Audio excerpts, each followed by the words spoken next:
আজকে কেজরিওয়ালকে নিয়ে দুটি বড় আপডেট দেব।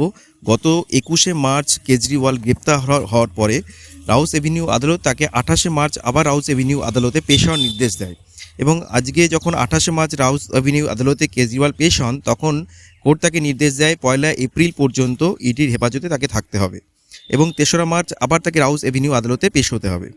অন্যদিকে কেজরিওয়াল জেলে রয়েছেন এবং জেলে থাকাকালীন একজন মুখ্যমন্ত্রী সরকার চালাতে পারে না, এই মর্মে একটি আপিল করা হয়েছিল, দিল্লি হাইকোর্টে একটি মামলা করা হয়েছিল।